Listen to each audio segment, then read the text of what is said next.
रहमान रहीम अस्सलाम वालेकुम नाज़रीन, मैं थोड़ा मेज़बान असगर गुजर, तुसीं वेख रहे हो गुजर TV आरफ वाला।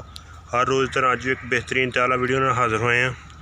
जिन्हां दोस्तां ने साडा चैनल सबसक्राइब नहीं किया उन्हां अगे गुजारिश है कि चैनल करो सबसक्राइब, नाल ही बैल का बटन दबाओ ताकि हर आने वाली नवी वीडियो का नोटिफिकेशन साडे भरावां नूं मिल सके। बेहतरीन मझ दूसरा सूआ सूई कच्ची सूई मझ माशाअल्लाह, बड़ा चड्डा अगे पिछे, बड़ी खूबसूरत धुनी तो बिल्कुल साफ, अखां थोड़ियां जवाब है। एक सफेद एक काली, बड़ी खूबसूरत खब्बा गुंडा सिंह, सोहनी दुध वाली कच्ची मझ सूई।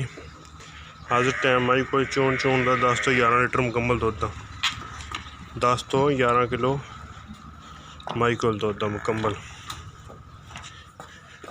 चोन दी बेहतरीन चिट्टा माशाअल्लाह बड़ा प्यारा।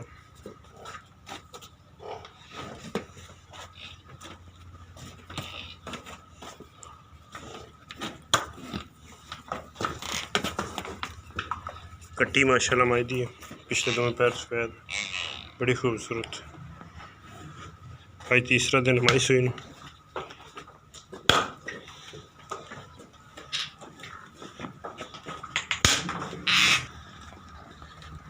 जी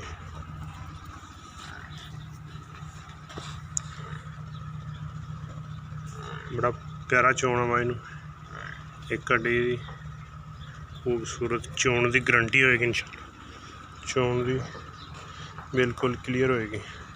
तीसरा दिन सूई नूं, वाना माशाअल्लाह अगे भी बड़ा पिछे भी बड़ा। मझ नंबर भरावां नूं खाती एक,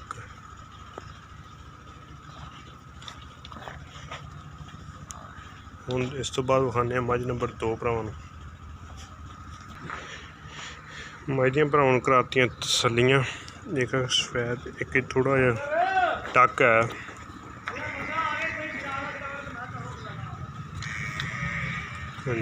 बड़ी बेहतरीन वाला मझ, एह्दा प्यार मुहब्बत वाला मुनासिब जिहा रेट है 2,30,000 रुपया। एह्दी मुनासिब जी कीमत है 2,30,000 रुपया माशाअल्लाह। कच्ची सूई बोले च मझ, बड़ा अग्गों शुरू हो जाता वाना तो बड़ा पिछे तक जाता, पंडा जवाने वालियां। 2,30,000 रुपये डिमांड।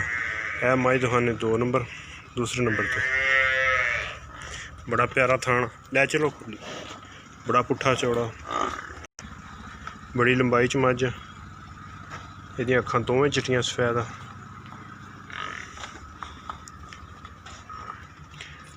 अखां दोवें चिट्टियां सफेद, धौन बड़ी लंबी बरीक मझ, दुध देने वाली माशाअल्लाह। है मझ गब्बन, एक हड्डी च सोहना पुट्ठा बरीक मझ, एक थोड़ा जवाब एक सफेद चिट्टी अख।